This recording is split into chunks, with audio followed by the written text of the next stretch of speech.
तो दोस्तों आप आ गए हैं तो हमारे चैनल को सब्सक्राइब कर लें और साथ में बेल आइकन दबाते समय ऑल सेलेक्ट ज़रूर कर लें। दोस्तों प्लीज़ हमारे चैनल को सब्सक्राइब करके घंटी ज़रूर दबाएं। धन्यवाद। एक गांव में एक सुमित्रा नाम की लेडीज रहती थी। ऐसे तो सुमित्रा की शादी एक विनोद नाम के लड़के के साथ हुई थी। विनोद बहुत ही अच्छा था और सुमित्रा से बहुत ज़्यादा प्यार करता था। सुमित्रा का एक देवर भी था जिसका नाम मुकेश था। मुकेश एक नंबर का अय्याश था। वो लोगों से उधारी पैसे लेता और उससे अपनी अय्याशी पूरा करता।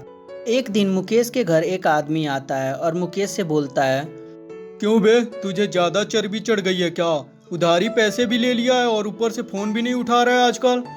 अरे नहीं भैया, ऐसी कोई बात नहीं है। वो एक्चुअली मेरा फोन जो है वो चोरी हो गया है। अच्छा, तेरा फोन चोरी हो गया है तो फिर घंटी कैसे जा रहा है? अरे भैया, जिसने भी चुराया है वो मेरा मोबाइल स्विच ऑफ नहीं किया है, इसीलिए घंटी जा रही है। ठीक है, मेरे पैसे कब तक देगा तू? साहब, मैं पैसे आपको दे दूंगा। अच्छा, दे देगा? कब देगा? देते देते तो 2-3 महीना लगा दिया, अब कब देगा मेरे पैसे? अरे भैया, अब समझने की कोशिश कीजिए, अभी मेरे पास पैसे नहीं है। जैसे ही पैसे होंगे मैं आपको दे दूंगा। देख, मैं कुछ नहीं जानता हूँ, मुझे आज ही पैसे चाहिए, वरना तेरे घर से सारे सामान उठवा के लेके चला जाऊंगा। समझा कि नहीं? अरे भैया प्लीज, क्यों बवाल कर रहे हैं? मेरे भैया सुन लेंगे और भाभी सुन लेंगे तो हंगामा हो जाएगा। प्लीज भैया जाइए, मैं बाद में आपसे बात करता हूँ। अच्छा, पैसे लेते समय तो नहीं सोचा था तू, और अभी तेरे को इतना डर लग रहा है भैया भाभी से? क्यों, भैया भाभी से बता के तू पैसे नहीं लिया था क्या? अरे भैया, क्यों मराना चाहते हैं मुझे? अरे भैया चाहिए प्लीज, मैं आपको पैसा दे दूंगा। देख, मैं तेरा नाटक नहीं सुनना चाहता, तू सच सच बता, मेरे को पैसे देगा आज कि नहीं देगा? देखिए भैया, सचमुच मेरे पास अभी पैसे नहीं है, पैसे होते तो मैं आपको दे नहीं देता। उन दोनों की आवाज़ सुनकर वहाँ पर सुमित्रा आ जाती है और बोलती है, देवर जी ये कौन है? अरे भाभी, ये मेरे दोस्त हैं, ये मुझसे मिलने आए हैं। अच्छा अच्छा, तो अपने दोस्त को चाय नाश्ता तो पूछ लीजिए। हाँ हाँ भाभी, मैं चाय नाश्ता पिला दूंगा। और ये कहकर सुमित्रा वहाँ से चली जाती है।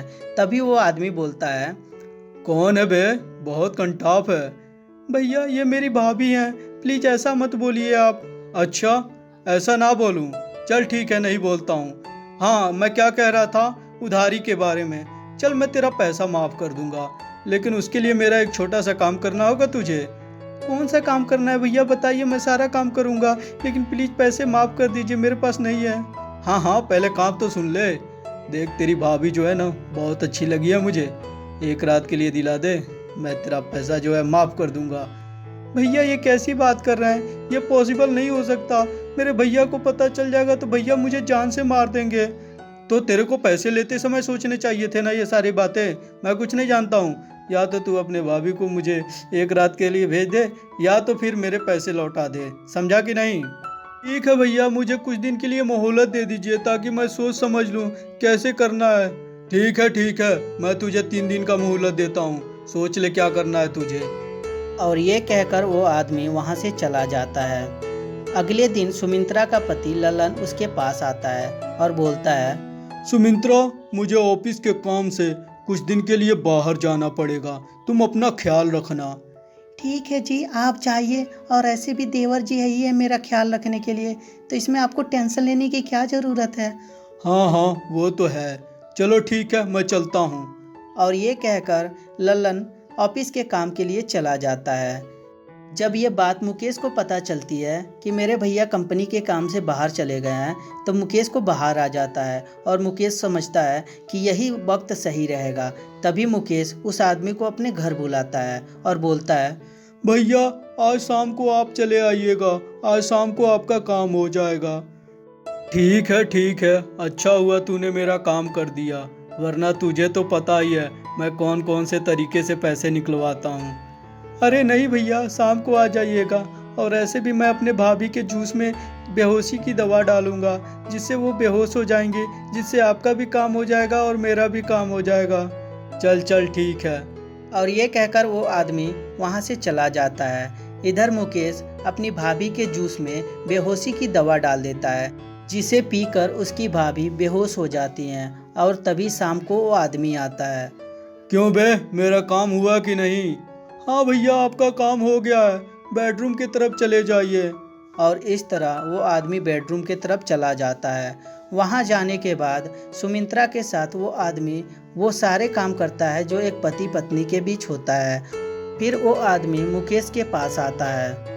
मुकेश, तूने तो आज मेरा दिल खुश कर दिया। जा, आज से तेरा सूद ब्याज सब माफ। और ये कहकर वो आदमी वहाँ से चला जाता है। इधर जब सुमित्रा सोकर उठती है तो उसका सर भारी रहता है। मेरा सर इतना भारी क्यों है यार, कितना सर दर्द कर रहा है और पेट भी दर्द कर रहा है। लगता है मुझे देवर जी से कह के दवा मंगानी पड़ेगी।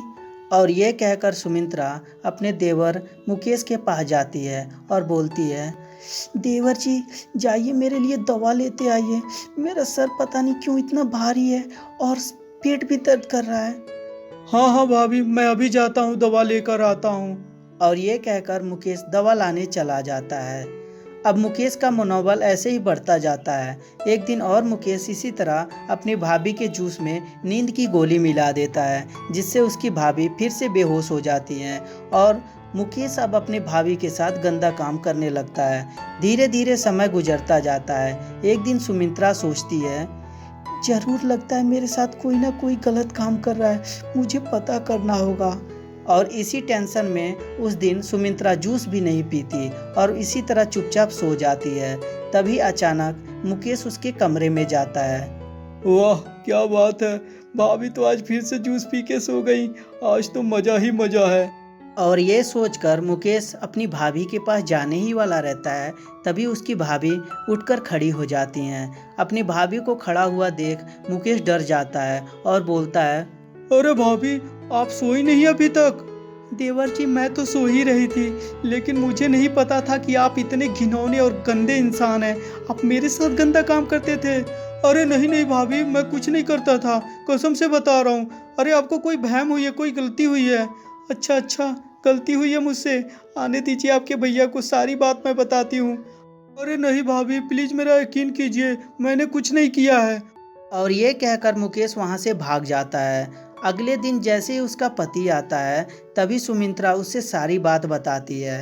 तभी उसका पति बोलता है, उस साले की इतनी हिम्मत, वो मेरे बीवी के साथ गंदा काम किया।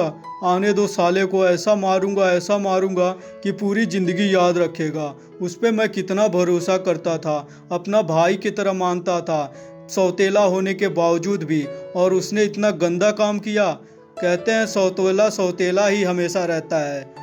तो दोस्तों, कैसी लगी ये स्टोरी हमें कमेंट करके ज़रूर बताएं। अगर जो स्टोरी अच्छी लगी हो तो कृपया लाइक कर दें और हमारे चैनल को सब्सक्राइब करते समय दोस्तों घंटी भी ज़रूर दबा दें। और हाँ दोस्तों, अपने दोस्तों के साथ शेयर ज़रूर कर दिया करें। धन्यवाद दोस्तों।